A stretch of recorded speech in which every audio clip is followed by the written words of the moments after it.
Hello,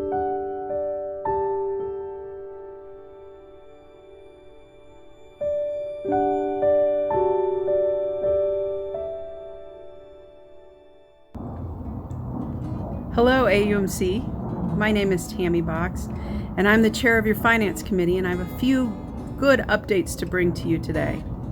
I'm sitting outside on my front porch in my rocking chair, which happens to be one of my favorite places on earth.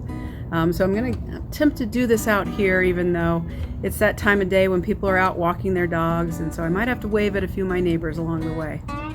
But I wanted to share this update, particularly from my front porch, because it is one of my favorite spaces and a favorite building in my life. And the first update I have to bring to you is about another of my favorite buildings, which is our church. So I'm extraordinarily privileged to be able to deliver some news to all of you that as of July 27th, our building fund to retire our mortgage, or as some of you might remember it being called our capital campaign, is paid in full. As you might remember from earlier in the year, we had planned to pay off the mortgage by the end of July, and the pandemic hit, and we were still moving along pretty well with it. But through the incredible generosity of somebody who carried us right over the finish line, we were able to pay it off just a little bit early. And so I just wanted to give a shout out to a number of people. Even though I'm the one delivering this news, I was certainly not the main player in pulling all of this incredible work together.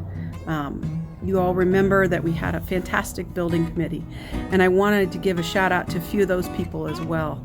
Ben Nelson was our chair, and also I want to recognize Arnett Berg, Bob Earl, Deanna Kellenbach, Robin Kupernick, Alan Campbell, Camille Parker, Kathy Chrysler, Catherine Plummer, Deb Williams, and so many other people from our church who came together with this vision to expand our church, make it more beautiful, and most importantly, bring more people into our community of faith through changes to accessibility and our outreach. As you guys all remember, the main changes really were in a massive reconstruction of our narthex, as well as changes in our sanctuary that added the areas for the screens and the beautiful wood floor in front of the sanctuary. And then also, of course, the massive, wonderful updates that we had to our bathrooms. So, if you recall, our dedication Sunday when the building completed was on April 24th, 2016. And that happened to be a couple months before Sarah and I moved into our home. So I thought it'd be fun to sit out here on the front porch and think about that time in my life in particular when two really important buildings were being completed. Our church and all of you took an incredible journey of faith through that process, and we committed to paying that off, and I'm so grateful to say that we have done that. What an incredible thing to celebrate in our 150th year, actually.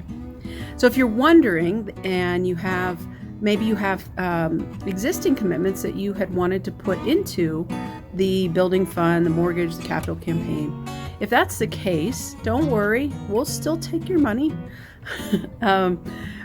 Any monies that come in, any of those commitments to helping our building that come in at this point are going to be put into a building fund so that we can grow the building fund and continue to make repairs and needed improvements as things move forward.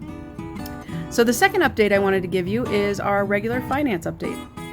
And typically we would have delivered this at the end of June as a mid-year update, but I really did want to wait and be able to deliver the really great mortgage news to all of you first. So that's why you're getting this report a little bit late.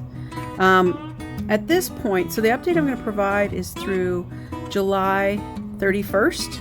And so that would be at the 58.33 percentage point in our budget. So obviously June would be 50% halfway through the year, and July would be 58.33%. So at this point, at the end of July, our income is at 56% of our budget so far, and our expenses are at 53%.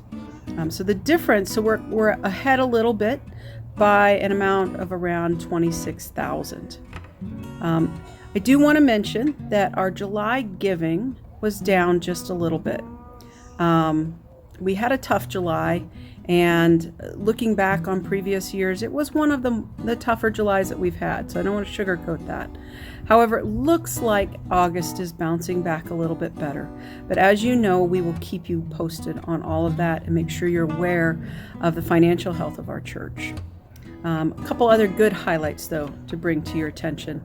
We've had a pretty solid conversion, particularly because of the pandemic, in people who are now doing online giving versus envelope giving. So that we've had an increase of 26% for those of us who are giving through online giving. And then the other thing I wanted to mention that some of you may be wondering about in all of those budget numbers is our PPP loan. So this is a payroll protection loan, which we are converting to a grant. The ability to apply for forgiveness and for that grant will begin, I'm told, any minute. I think some of the machinery is in place. They have to build forms and online processing and things like that. We were provided a PPP loan of $132,500. We used all of that for staff and payroll expenses. And so we're really hopeful that we're going to be able to have all of it forgiven, perhaps, or at least partial. And we'll keep you posted on how that proceeds. Now, if we have a miracle at the end of the year and we end up with a surplus of money, what we would do with that money is seed our reserves. As you all know, our reserves have gotten pretty low over the last few years. So we would first want to seed those reserves, and at the same time, we would also provide some money to support some of our connectional ministries, our connectional missions. So that's the status update I wanted to give you, and I hope that you guys are all as excited as I am about how well and how strong our church is financially. I'm thrilled about being able to deliver the information about paying off the building fund. And I also want to just thank all of you who have been working so hard to keep us strong in 2020. We have 40 households who have already completed their full 2020 pledge or exceeded it. And we also have a majority of our pledging households who are right on track to fulfill their pledges by the end of the year. And I know that this is not an easy year to do that. I know we have a lot of concerns and a lot of uncertainty. So just know that your church and your finance committee are incredibly grateful to all of you for fulfilling your pledges and doing the best that you can. As always, if any of you are experiencing any challenges during COVID-19, we do have a COVID-19 fund, so feel free to reach out to us if you are experiencing hardship.